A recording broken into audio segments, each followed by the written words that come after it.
पूरा फ्लैट हो गया भाई पूरा। ये मुझे लग रहा है किस्मत ही पता नहीं क्या है भाई इसमें। तो ये आज का स्टे हमारा, ये लिखा हुआ है यहाँ पे एक्सोटिक स्टे। अभी तो आप ड्रिप चढ़ा दोगे। कोरल कुछ नहीं देना है। हाँ, जो चलेगा उसको ड्रिप में ही देना है। ड्रिप में क्या दे रहे हो उसको भैया? इंजेक्शन सारे चलेंगे उसमें। अच्छा हाँ। कितने इंजेक्शन है? 4-5 इंजेक्शन चलेंगे इसको। अरे बाप रे। तो आप सभी को नमस्कार स्विच इस वाले यूट्यूब चैनल में। तो आज है 5 मई और मैं आ रखा हूँ अभी ऋषिकेश में रुका हूँ मैं द नाइन्स रिजॉर्ट में। मेरे दोस्त का ही रिजॉर्ट है मोहन चट्टी में। और यहाँ से बंजी जंपिंग कितना दूर है? 1 किलोमीटर होगा बस यहाँ से। हाँ बहुत ही पास है। तो अगर आप यहाँ पे आते हो, यहीं पे आपको एक तो रहने की खाने की फैसिलिटी तो मिलेगी। साथ में अगर आपको बंजी जंपिंग करनी है तो उसकी बुकिंग भी भाई लोग हो जाती है। राफ्टिंग करनी है, राफ्टिंग 2 मिनट से लगातार बोलने में लगा हुआ था, मेरी स्टोरेज फुल हो गई तो इसलिए बीच में वीडियो रुक गई थी। तो मैं कह रहा था कि अगर आपको राफ्टिंग करनी है तो यहीं रिजॉर्ट में ही आपकी राफ्टिंग की भी बुकिंग हो जाएगी और सस्ते में। तो रिजॉर्ट का नाम है द नाइन्स रिजॉर्ट और इसकी जो लोकेशन है वो मैंने डिस्क्रिप्शन बॉक्स में डाल दी। तो फिलहाल अभी 1 बजे से बारिश चलने में लगी है और अभी बज रहे हैं 4 और अभी हम डायरेक्ट निकल रहे हैं हॉस्पिटल के लिए। पिछले ब्लॉग में अगर आपने देखा होगा, बर्फी है, उसने मेरे फ्रेंड मुकुल को काट दिया है और काफ़ी अच्छा खासा काट रखा है, तो इसलिए उसके इंजेक्शन लगने हैं वहाँ पे एंटी रेबीज़ के। और ऐसा नहीं है कि बर्फी को इंजेक्शन नहीं लगे हुए, बर्फी को भी 2 इंजेक्शन लगे हुए हैं, लेकिन जो उसने काटा है वो काफ़ी गहरा काटा हुआ और खून भी निकला है मुकुल के, तो इसलिए फिर रिस्क नहीं ले सकते। हम लोग इंजेक्शन लगाने जा रहे हैं, उसके बाद देखते हैं आगे का सफ़र कहाँ का निकलता है।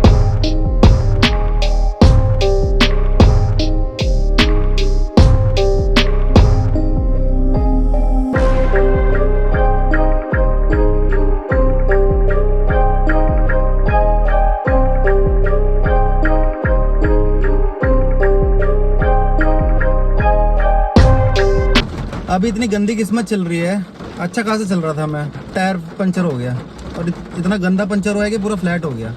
वो तो मेरा स्टीयरिंग टाइट हो गया, मैंने अपने एक बार देख लेता हूँ यार, देखा तो पंचर हो रखा। अब बारिश हो रही है, अब टायर तो चेंज करना ही पड़ेगा बारिश में, क्या करें। भाई निकल जा बाहर, मैं यहाँ पंचर लगा रहा हूँ। भाई यहाँ तो सब छींटे मारते हुए जा रहे हैं यार, मुझे सब छींटे मारते हुए जा रहे हैं।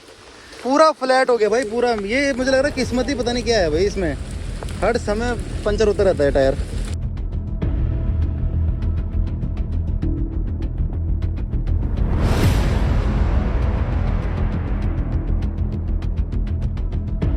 तो बड़े करके पंचर लग गया अभी जब मैंने टायर निकाला तो मेरे को कहीं पंचर नहीं दिख रहा था उसमें, पता नहीं क्या घुसा है उसके अंदर। पर मैंने एक जगह मैंने देखा था कि पत्थर ना गलती से टायर मतलब पत्थर के ऊपर चढ़ गया था, नोकीला था वो, दिख गया था मेरे को। वो जब चढ़ा ना, मैंने बोला भी ओए शिट यार क्या कहाँ चढ़ा दी मैंने। और उसके बाद ये स्टीयरिंग टाइट हो गया था, मैं समझ गया, फिर गया। तो टायर चेंज करने में 15 मिनट लगते हैं मात्र, लेकिन जिस जगह पे मेरा टायर पंचर हुआ है यहाँ पे इतना ट्रैफिक है, आधा घंटा लग गया मुझे चेंज करने में। चलो कोई नहीं, निकलते हैं, बहुत ट्रैफिक लग रहा है अभी भी। अगर दोनों साइड से गाड़ी आ जा रही है ना तो ब्लॉक हो जा रहा है, इसलिए फटाफट निकलते हैं अभी। अब बर्फी की मुझे लग रहा था तबीयत खराब हो रही है।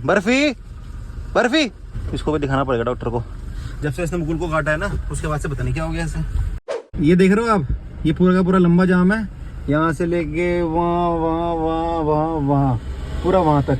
और ये कुछ ऐसे लोग होते हैं जो बीच में रास्ता तोड़ देते हैं। ये देखो, अब इसको देखा देखी में ना और भी करेंगे, अब पता नहीं क्या मजा आता है। ये देखो एक और आ गया, पता था, अब सब आएंगे, सब ऐसे करेंगे। अब यहाँ पे चाय पी रहे थे हम लोग, क्योंकि ट्रैफिक तो रुकने का नाम नहीं ले रहा है। और व्यू देखो, व्यू अबे ट्रैफिक रुका हुआ है ना। ट्रैफिक क्या होता है? रुका हुआ रुकी हुई गाड़ी ट्रैफिक होता है। सोच के बोल ले, सोच ले पहले भैया, खोलता हूँ पानी क्या करना है, इसके मूवमेंट लगाना है। पर व्यू देखो क्या बढ़िया लग रहा है। हाँ, इस व्यू के साथ चाय पीने का मजा ही अलग है। जो थकान लगी हुई थी वो निकल गई है व्यू देख के। बर्फी बढ़िया लग रहा है व्यू। अरे यार इतनी बारिश में भी लोग कर रहे हैं राफ्टिंग भाई। राफ्टिंग ना बारिश में तो नहीं, तो ज्यादा मजे आते हैं। अच्छा, बारिश में ज्यादा मजे आते हैं।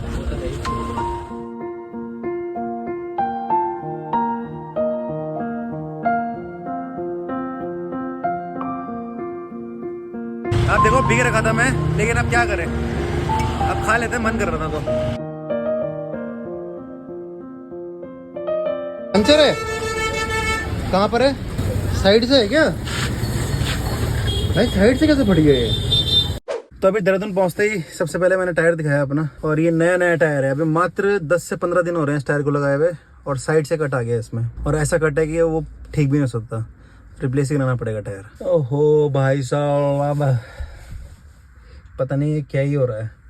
पूजा करानी पड़ेगी गाड़ी की एक बार, मुझे लग रहा है। वैसे तो चलो भगवान की दया से ऐसा कुछ ज़्यादा नहीं होता, टायर वायर में ही हो रहा है सिर्फ तभी, लेकिन तभी भी ना बार बार एक ही चीज़ हो रही है तो फिर थोड़ा दिमाग में आती हैं ये सब चीज़ें।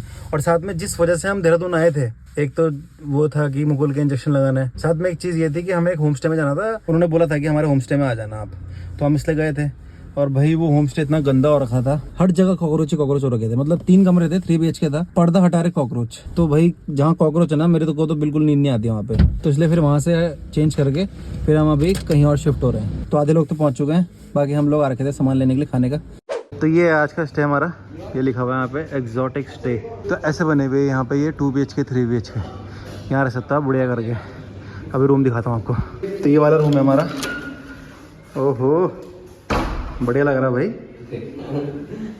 इतनी बड़ी बैठने की जगह, सोफा। तूने गलत बोल दिया, स्टे नहीं बोलना, तूने बोला था कि ऋतिक का फ्लैट है ना। अच्छा मुझे समझ नहीं आ रहा। ये पी क्यों रहा है? 4 हम लोग हैं, 3 रूम है यहाँ पे।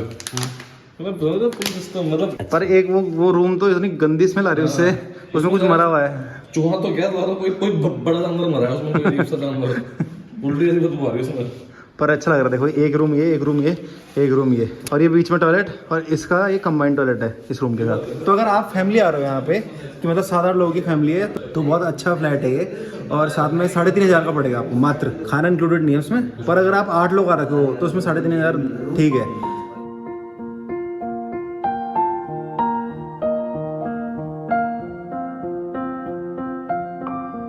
तो आप सभी को वेरी वेरी गुड मॉर्निंग। अभी सारे के सारे हम रेडी हो गए हैं और आज निकल रहे हैं हम कोटद्वार के लिए। कल से वैसी बहुत सारी चीज़ें हो रही थी। फिर कल रात को बर्फी ने खाना ही नहीं खाया, आज सुबह भी खाना नहीं खाया, और फिर इसके बाद इसने करी पॉटी, और वो भी पतली। तो इसलिए अभी उसको बेड के पास ले जा रहा हूँ, क्योंकि विकास भाई बोल रहे हैं कि भाई अगर इसने इंसान को काटा है ना, तो हो सकता है इसको भी कोई दिक्कत हो रही होगी। तो इसलिए इसको दिखा दो बेड के पास, फिर जो वो बोलेगा फिर कोटद्वार के लिए निकलेंगे। क्योंकि कल से ना चीज़ें ऊपर नीचे हो रही है, और साथ में इसकी भी तबीयत ख़राब हुई ना, तो मेरा भी ज़्यादा थोड़ा मूड इतना ठीक नहीं है। क्योंकि कुछ नहीं बोल रहा भाई, कुछ नहीं बोल रहा है, चुपचाप बैठा हुआ, नींद के झोंके आ रहे हैं उसे।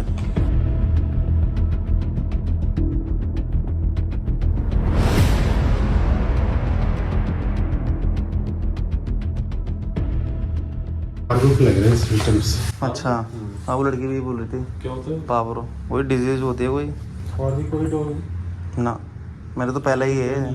इसमें क्या होता है? डिजीज में क्या होता है? लूज मोशन और वोमिटिंग बंद नहीं होगी इससे। अच्छा, कब तक? अब जब तक इसका ट्रीटमेंट नहीं होगा, अब इसका ट्रीटमेंट चलेगा, लेकिन आपको कुछ नहीं देना है। अभी तो आप ड्रिप चढ़ा दोगे? ओरल कुछ नहीं देना है, हाँ, जो चलेगा उसको ड्रिप में ही देना है। ड्रिप में क्या दे रहे हो उसको? इंजेक्शन सारे चलेंगे इसमें। अच्छा हाँ। कितने इंजेक्शन है? 4-5 इंजेक्शन चलेंगे इसको। अरे बाप रे।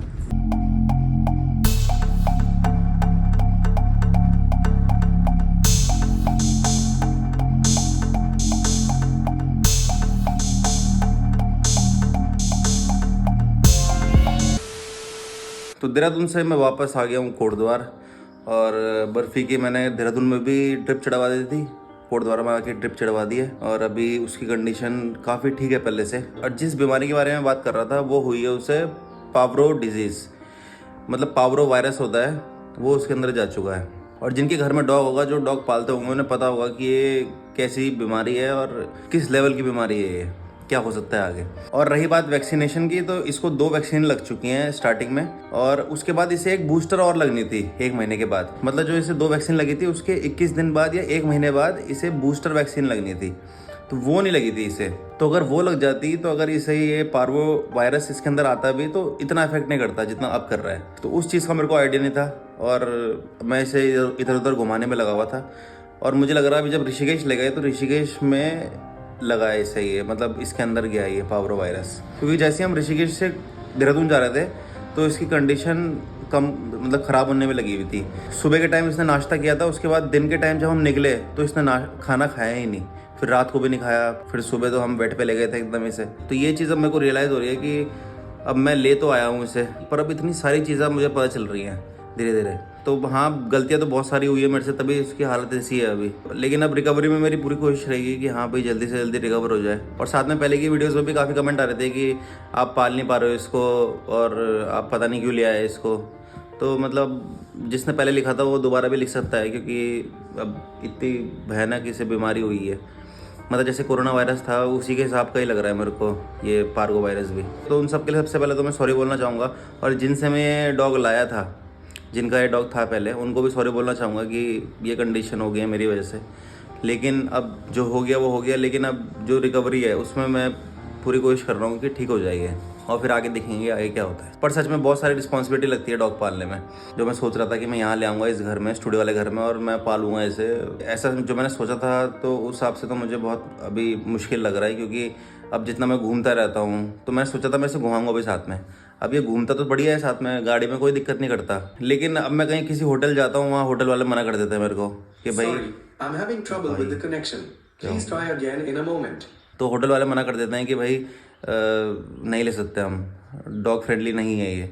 तो फिर बहुत ढूंढना पड़ता है, और फिर कोई मिलता है तो वो बहुत महंगा रहता है। तो इसलिए अभी देखते हैं आगे क्या डिसीजन लेते हैं, वो आगे पता चलेगा। फिलहाल तो यही है कि भाई जल्दी रिकवर हो जाए, उसके बाद देखते हैं आगे। तो अभी फिलहाल इस ब्लॉग को यहीं पे समाप्त करते हैं, और आखिरी में मैं सिर्फ आप सबको सॉरी बोलना चाहूँगा। बर्फी तो अभी समझेगा नहीं, उसकी तो मैं जो उसकी केयर कर सकता हूँ वही समझेगा वो, पर सॉरी मैं आप सबको बोलना चाहता हूँ। अब मिलेंगे आपसे अगले ब्लॉग में, तब तक के लिए बाय बाय, टेक केयर, नमस्कार, जय बद्रीशाल, जय सिद्ध बाबा।